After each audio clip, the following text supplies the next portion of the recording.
नमस्कार, बहुत स्वागत है आपका। मैं हूं आपके साथ सुमित शर्मा। न्यूज रूम से मेरे सहयोगी ललित भी जुड़े हुए हैं। कुछ खास खबरों के लिए उनके पास भी जाएंगे, लेकिन पहले आपसे एक अपील करना चाहूंगा। मैं एक बार फिर से हम देख रहे हैं कोरोना के केसेस हमारे देश में लगातार बढ़ रहे हैं, इसलिए जरूरी हो गया है कि आप भी एक बार फिर से मास्क का नियमित इस्तेमाल करें। जब भी अपने घरों से बाहर निकलें तो मास्क जरूर लगाएं। अभी मैं मास्क हटा लेता हूं ताकि मेरी आवाज आप तक सही से पहुंच सके। चलिए खबरों का रुख कर लेते हैं। भोपाल से बड़ी खबर है, बीजेपी ने मौन धरना शुरू किया है। गांधी प्रतिमा पर बीजेपी ने मौन धरना दिया। पीएम की सुरक्षा में चूक का विरोध बीजेपी जता रही है।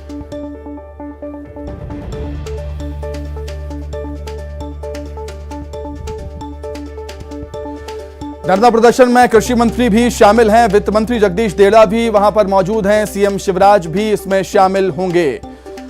तो पंजाब में जो कुछ हुआ, पीएम की सुरक्षा में चूक हुई, उसको लेकर बीजेपी अब मुद्दा बनाने की कोशिश कर रही है। आप तस्वीरों में देख सकते हैं, राजधानी भोपाल की तस्वीरें हैं जहां पर बीजेपी ने गांधी प्रतिमा के सामने मौन धरना दिया है। और इस धरना प्रदर्शन में बीजेपी के तमाम बड़े नेता मौजूद हैं। कृषि मंत्री कमल पटेल मौजूद हैं, वित्त मंत्री जगदीश देवड़ा भी मौजूद हैं और सीएम शिवराज भी इस धरना प्रदर्शन में शामिल होंगे। चलिए अब कुछ और खबरों के लिए सीधे रुख कर लेते हैं न्यूज रूम का, जहां पर मेरे सहयोगी ललित मौजूद हैं। ललित। बिल्कुल, और खबर अब जरा तेलंगाना से है। तेलंगाना के हैदराबाद पहुंचे हुए थे शिवराज सिंह चौहान साहब और तमाम उन्होंने केसीआर पर हमला साधा। ये भी कहा कि अंधेरा छटेगा कमल खिलेगा। दरअसल विरोध प्रदर्शन के सिलसिले में मुख्यमंत्री शिवराज सिंह चौहान यहां पर पहुंचे हुए थे और डरा हुआ आदमी उन्होंने के चंद्रशेखर राव KCR उसे बताया है।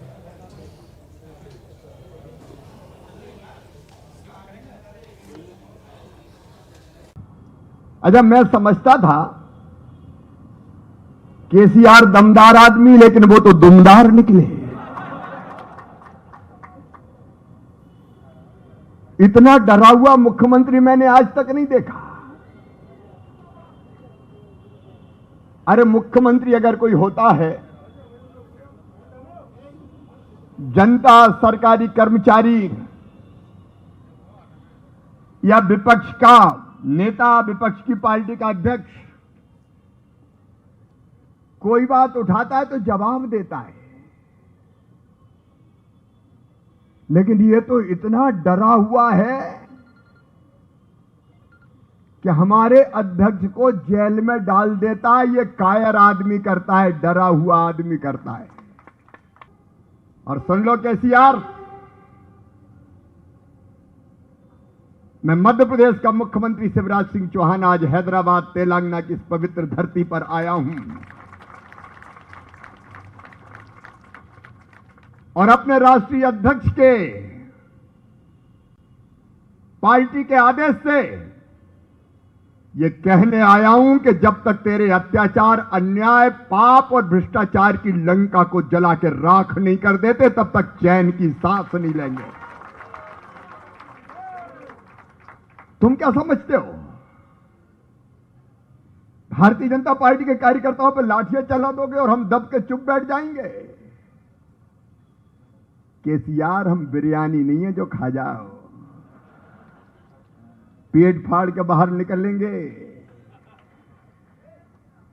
और जब तक तेरी सरकार गिरा के धूल में नहीं मिला देते, अब हम चैन की सांस नहीं लेंगे। हमारी पार्टी का क्या मुकाबला करोगे? तुम वंशवादी। KCR मुख्यमंत्री, बेटा मंत्री, बेटी भी मंत्री है कि सांसद है? हार गई तो कुछ और बना दिया। भतीजा भी मंत्री, भतीजा भी है ना, और भांजा मांजा नहीं है कोई, होता तो उसको ही बना देता। बाकी कोई है ही नहीं तेलंगाना में। तो मुख्यमंत्री तेलंगाना पहुंचे, जमकर उन्होंने हमला किया और इस बात को ध्यान रखिएगा, उन्होंने कहा कि धूल में मिला देंगे KCR। एक बार फिर स्टूडियो का, ब्रेकिंग स्टूडियो का रुख करेंगे। Sumit, over to you. धन्यवाद ललित आपका। भोपाल से खबर है जहां पर सहज बिजली हर घर योजना की जांच होगी। ऊर्जा मंत्री प्रद्युमन सिंह तोमर का बयान है इसको लेकर। उन्होंने कहा है सौभाग्य योजना की फिर से जांच होगी। योजना में गड़बड़ी की शिकायतें मिल रही हैं। मंडला, डिंडौरी समेत कई जिलों में गड़बड़ी की शिकायतें मिली हैं और यही वजह है कि जांच अब वो करवाएंगे।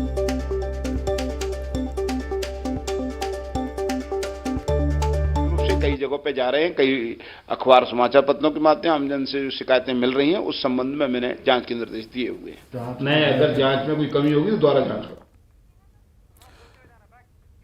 तो देखा यहां पर प्रद्युमन सिंह तोमर का बयान है कि फिर से हम योजना की यहां पर जांच कराएंगे क्योंकि लगातार कई जिलों में इस योजना में गड़बड़ी सामने आई थी। अब कुछ और खबरों के लिए सीधे रुख कर लेते हैं न्यूज रूम का, जहां पर सहयोगी ललित मौजूद हैं। ललित, बिल्कुल। अब सुमित, आपने मास्क का जिक्र किया था और अब मध्य प्रदेश में भी अगर कोई मास्क नहीं लगाएगा तो ऐसा नहीं है कि सिर्फ उस पर जुर्माना लगेगा या किसी चालान की कार्रवाई होगी, बल्कि उसकी रफ्तार पर ब्रेक लग जाएगा। गृह मंत्री ने कहा है कि जो मास्क नहीं लगाएगा उसे पेट्रोल और डीजल नहीं दिया जाएगा। पेट्रोल पंप वालों को इन निर्देशों का पालन करना होगा और विज्ञान मेला स्थगित कर दिया गया, ये जानकारी उन्होंने दी। बुली भाई ऐप को लेकर भी उन्होंने बयान दिया।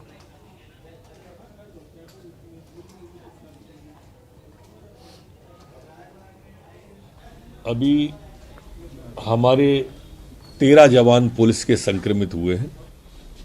कोविड प्रोटोकॉल का सख्ती से प्रदेश में पालन कराया जाएगा और अब पेट्रोल पंप, डीजल पंप जो हमारे हैं, वाहन चालक अगर मास्क नहीं लगाए हैं तो उन्हें डीजल पेट्रोल न दे, ऐसी सूचना हम करवा रहे हैं।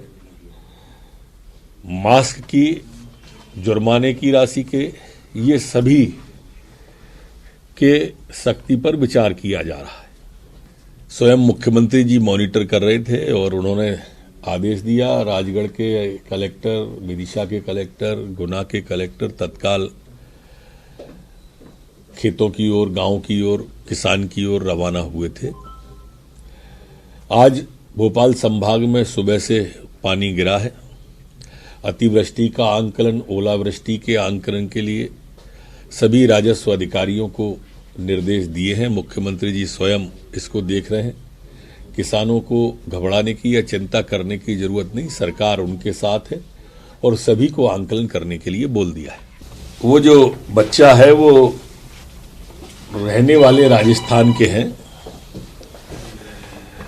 यहां पर जो मध्य प्रदेश में सीहोर से कनेक्शन बताया गया है, पर उसके लिए पूरी मुस्तैदी के साथ में गहन जांच करवा रहे हैं। और एक बार फिर ब्रेकिंग स्टूडियो सुमित के पास आपको लिए चलते हैं। Sumit, over to you. BJP के विधायक आकाश विजयवर्गीय ने इंदौर जिला प्रशासन को अल्टीमेटम दिया है। उन्होंने शहर में हेयर ड्रेसर जावेद हबीब के नाम से चल रहे सभी ब्यूटी संस्थान और ट्रेनिंग सेंटर को 48 घंटों में बंद करने का अल्टीमेटम दे दिया। यही नहीं, बीजेपी के विधायक ने जावेद हबीब के खिलाफ आंदोलन की चेतावनी भी दी है। आपको बता दें, जावेद हबीब का एक वीडियो सोशल मीडिया में वायरल हो रहा है जिसमें वो एक महिला के बालों में थूक लगाकर बालों को काटते हुए नजर आए हैं और इस वीडियो के वायरल होने के बाद जावेद हबीब माफी भी मांग चुके हैं। लेकिन अब देख सकते हैं आप, आकाश विजयवर्गीय का अल्टीमेटम है कि जावेद हबीब के नाम से जो भी ब्यूटी संस्थान चल रहे हैं उन्हें 48 घंटे के अंदर बंद कर दिया जाए। हम एक वीडियो देख रहे हैं जिसमें हेयर स्टाइलिस्ट जावेद हबीब ने एक महिला पूजा गुप्ता जी को मंच पर आमंत्रित किया और हेयर स्टाइलिंग करते वक्त उनके सर पर थूका। मैं इसका बहुत दिल की गहराइयों से विरोध करता हूं और आप सबसे निवेदन करता हूं कि इंदौर में, कम से कम इंदौर में, इसके जावेद हबीब के कुछ सैलून्स चल रहे हैं, एक ट्रेनिंग सेंटर भी चलाता है ये, ऐसी मुझे जानकारी आई है। मेरा आपसे निवेदन है कि 48 घंटे के अंदर इसके नाम से चल रहे सभी संस्थानों को बंद किया जाए। हम इंदौर में इसके संस्थान नहीं चलने देंगे, ऐसा हमने संकल्प लिया है। चलिए, अधिक जानकारी के लिए हम सीधे बातचीत करेंगे। मेरे सहयोगी अरुण जुड़ गए हैं फोन पर। अरुण, वीडियो में जो कुछ भी हुआ वो काफी शर्मनाक है। मैं जानना चाहूंगा आपसे, इंदौर में आखिर कितने संस्थान हैं जो जावेद हबीब के नाम से चलते हैं, जिन्हें बंद करने का अल्टीमेटम आकाश विजयवर्गीय ने दिया? हबीब ने हालांकि इंस्टाग्राम पर जो वीडियो जारी किया उसमें उन्होंने माफी भी मांगी है कि मैं दिल से माफी मांगता हूं, लेकिन उन्होंने माफी मांगते वक्त थूक वाली बात नहीं कही है। और कुछ शब्द उन्होंने कहा है, कुछ शब्दों से ठेस पहुंची है कुछ लोगों को, इसके लिए मैं माफी मांगता हूं। इसी के बाद आकाश विजयवर्गीय ने सीधा अल्टीमेटम दिया है 48 घंटे का कि जावेद हबीब के जितने भी यहाँ पर सैलून है या जो ट्रेनिंग सेंटर है उनको बंद कर दे, नहीं तो वो आंदोलन करेंगे। लेकिन इंदौर में अगर बात की जाए तो जावेद हबीब ने फ्रेंचाइजी दे रखी है, तो ऐसे में नुकसान उन लोगों का होगा जिन्होंने फ्रेंचाइजी उनकी ले रखी है। हालांकि एक आध शोरूम इनका होगा सैलून जावेद हबीब का, लेकिन अधिकतर तो उन्होंने फ्रेंचाइजी यहाँ पर दे रखी है, इसलिए जिन लोगों ने फ्रेंचाइजी ली है उसमें उनका नुकसान होगा। लेकिन अभी जिस तरह का चेतावनी आकाश विजयवर्गीय ने दी है उससे लग रहा है कि वो भी पुराने जो उनके पिता कैलाश विजयवर्गीय उनकी स्टाइल में लौट आए हैं। इसी तरह की चेतावनियां वो भी दिया करते थे, इस तरह के काम वो भी किया करते थे, और अब उन्हीं की छवि आकाश में भी दिखाई दे रही है जिस तरह से उन्होंने चेतावनी दी है और प्रशासन को अल्टीमेटम दिया है। बिल्कुल अरुण, उनका अंदाज हमें याद है जब उन्होंने अपने हाथों में बल्ला थामा था। बहुत धन्यवाद आपका तमाम बातचीत के लिए। खबर दुर्ग से है, जहां पर जामुल नगर पालिका परिषद चुनाव बीजेपी ने जीत लिया। अध्यक्ष पद का चुनाव जीता है। अध्यक्ष पद पर ईश्वर ठाकुर विजय हुए। कांग्रेस की सुनीता चेन्नेवार उपाध्यक्ष बनी है। बीजेपी में उपाध्यक्ष पद के लिए क्रॉस वोटिंग हुई। अध्यक्ष पद पर ईश्वर ठाकुर को 12 वोट मिले। कांग्रेस की सरोजनी चंद्राकर को 8 वोट मिले। उपाध्यक्ष पद पर सुनीता को 11 वोट मिले। बीजेपी की सीमा यादव को 9 वोट मिले हैं।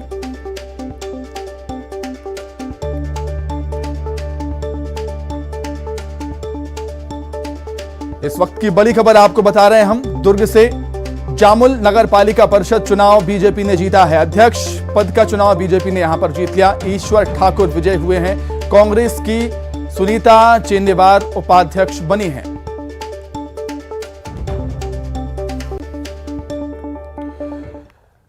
तो आखिर इस चुनाव में हुआ क्या, उसे हम समझने के लिए सीधे रुख करेंगे। मेरे सहयोगी मिथिलेश जुड़ गए हैं लाइव इस समय। मिथिलेश, बीजेपी ने जीत तो दर्ज कर ली है, लेकिन बात भी सामने आई है कि उपाध्यक्ष पद के लिए क्रॉस वोटिंग हो गई। इसका नुकसान बीजेपी को उठाना पड़ा। जी निश्चित रूप से उम्मीद, क्योंकि जिस तरह से बहुमत के में थी माना जा सकता है बीजेपी, उसको कहीं ना कहीं नुकसान हुआ, क्योंकि अध्यक्ष और उपाध्यक्ष पद में वो दोनों काबिज हो सकते थे, लेकिन वो नहीं हो पाया। तो इस तरह से बीजेपी के लिए कहीं खुशी कहीं गम का माहौल है, और यही वजह है कि आज जो है बीजेपी खुश तो है लेकिन निराश भी जरूर है, क्योंकि वो बहुमत के साथ में आई थी। वो इसको पूरा मौका था आज जो है जामुल नगर पालिका में कि वो अपने अध्यक्ष और उपाध्यक्ष पद दोनों में काबिज हो जाए, लेकिन ऐसा नहीं हुआ। तो कहीं ना कहीं क्रॉस वोटिंग जो हुई है, आपको बताना चाहूंगा कि जिस तरह से ईश्वर ठाकुर जो बीजेपी के थे उसको 12 वोट मिले थे, और कांग्रेस की सरोजनी चंद्राकर जो थी उनको 8 वोट मिले। और यही उपाध्यक्ष की बात की जाए तो सुनीता चेन्नेवार जो कांग्रेस की थी उनको 11 वोट मिले, और सीमा यादव को 9 वोट मिले। तो कहीं ना कहीं ये 2 का अंतर आ रहा है। जिस तरह से उम्मीद की जा रही थी कि बीजेपी यहां पर रहेगी, लेकिन क्रॉस वोटिंग हुआ है, और कहीं ना कहीं 1 से 2 क्रॉस वोटिंग हुआ है, और यही वजह है कि आज बीजेपी को हार का सामना करना पड़ा है। लेकिन जिस तरह से कांग्रेस लगातार जीत रही थी, उनको रोक पाने में कहीं ना कहीं बीजेपी कामयाब हुई है, क्योंकि भिलाई 3 चरोदा की बात की जाए तो वहां भी कांग्रेस काबिज हो चुकी है, रिसाली में भी कांग्रेस है, और भिलाई नगर निगम में काबिज हो चुकी है। तो इस तरह से ये चौथा नगर पालिका है जहां पर कांग्रेस की जीत को रोका है एक तरह से भारतीय जनता पार्टी ने, और उस जीत को रोका जरूर लेकिन पूरा नहीं रोक पाए। और यही वजह है कि आज अध्यक्ष पद पर जो है वो बीजेपी काबिज हुई है, तो वहीं उपाध्यक्ष पद पर जो है वो कांग्रेस विजयी रही है। है। तो इस तरह से कहीं खुशी कहीं गम वाला माहौल यहाँ पर नजर आ रहा है। तो ये चिंतनीय विषय जरूर हो सकता है बीजेपी के लिए कि आखिरकार क्रॉस वोटिंग क्यों हुई है। और अभी कुछ देर पहले हमारी बात हो रही थी, दुर्ग के सांसद विजय बघेल से उनसे बातचीत हो रही थी। उन्होंने कहा कि ये समीक्षा की जाएगी कि किस तरह से क्रॉस वोटिंग हुई है, किसने क्रॉस वोटिंग की है, और जिसने भी क्रॉस वोटिंग किया होगा उस पर अनुशासनात्मक कार्रवाई की जाएगी। तो कहीं ना कहीं अनुशासन की कार्रवाई की जाएगी, ये उन्होंने साफ कह दिया है। तो लेकिन नुकसान जरूर उठाना पड़ा है। जो एक पूर्ण बहुमत के साथ में बीजेपी थी और उसको कहीं ना कहीं हार का सामना उपाध्यक्ष पद के लिए करना पड़ा। बिल्कुल बिल्कुल ठीक बात कही, कहना गलत नहीं होगा। जो क्रॉस वोटिंग है वो दोनों ही पार्टियों के लिए सिरदर्द यहां पर बनी हुई है, चाहे वो कांग्रेस की बात हो या बीजेपी की। बहुत धन्यवाद मिथिलेश जुड़ने के लिए, तमाम बातचीत के लिए। चलिए कुछ और खबरों के लिए अब रुख कर लेते हैं मेरे सहयोगी ललित का। बिल्कुल, और कोरोना केसेस की बात करेंगे। जबलपुर में लगातार कोरोना केसेस बढ़ रहे हैं। पिछले 24 घंटों का जो आंकड़ा आया वो डराने वाला, 92 संक्रमण के नए मामले सामने आए हैं और तकरीबन 235 तक एक्टिव केसेस जबलपुर में हो गए हैं। जबलपुर इस वजह से भी बेहद महत्वपूर्ण हो जाता है कि पिछले साल जब दूसरी लहर आई तो जबलपुर से ही मध्य प्रदेश में उसकी एंट्री हुई थी। 235 अब एक्टिव केसेस। ज्यादातर वो मरीज हैं जो नए साल पर सैर सपाटा करके वापस लौटे हैं।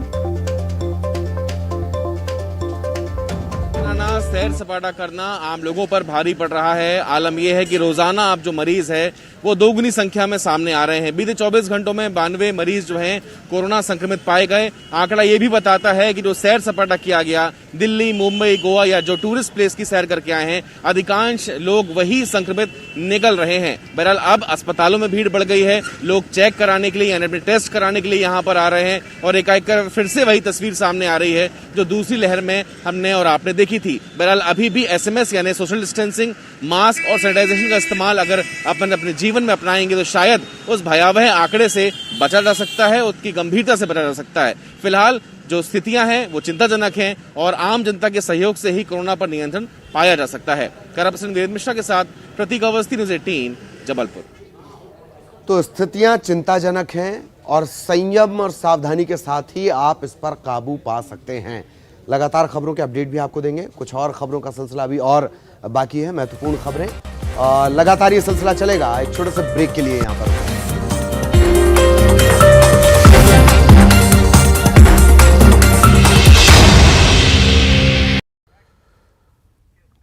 ब्रेक के बाद एक बार फिर बहुत स्वागत है आपका। खबर सीहोर से है, जहां पर विवादित बुलीबाई ऐप का मामला है। सीहोर से एक आरोपी नीरज गिरफ्तार हुआ है।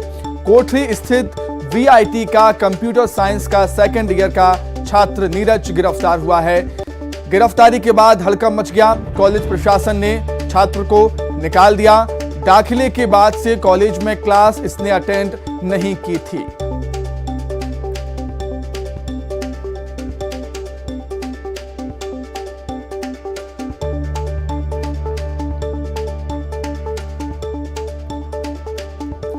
तो सीहोर से बड़ी खबर आपको हम बता रहे हैं। विवादित बुली बाई ऐप का यह मामला, सीहोर से एक आरोपी नीरज की गिरफ्तारी हुई है।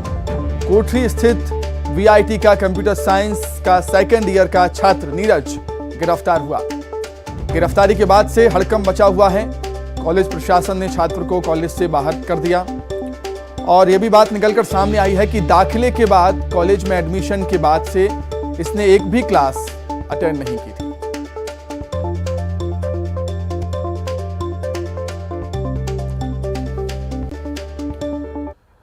खबर राजधानी भोपाल से, जहां पर राजस्व विभाग में बड़े पैमाने पर तबादले हुए हैं। 65 तहसीलदारों को बदला गया है। राज्य सरकार ने इसके आदेश भी जारी कर दिए। इस वक्त की बड़ी खबर आपको बता रहे हैं, राजधानी भोपाल से मिल रही है। राजस्व विभाग में बड़े पैमाने पर तबादले हुए, 65 तहसीलदारों को बदला गया। राज्य सरकार ने इसके आदेश भी जारी कर दिए।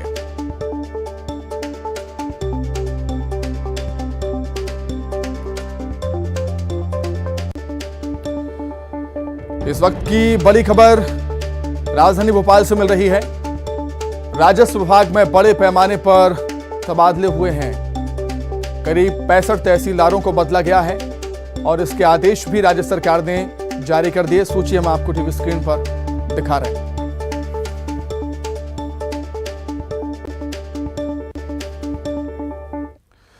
चलिए अब कुछ और खबरों के लिए सीधे रुख करेंगे न्यूज रूम का। सहयोगी ललित वहां पर मौजूद हैं। ललित। बिल्कुल, और दरअसल बीजेपी ने एक अभियान शुरू किया था, युवा जोड़ो अभियान। कांग्रेस ने इसकी काट के तौर पर अभियान शुरू किया है, सिंहनाद अभियान। और सिंहनाद में ट्रेनिंग कौन देगा, ट्रेनर कौन है इसका? इसके ट्रेनर हैं पूर्व मुख्यमंत्री दिग्विजय सिंह। 100 युवाओं को तैयार किया जाएगा। 10 जनवरी से इसकी शुरुआत होगी। कांग्रेस की विचारधारा से जोड़ने का मकसद, ये ऐसा कांग्रेस का कहना है।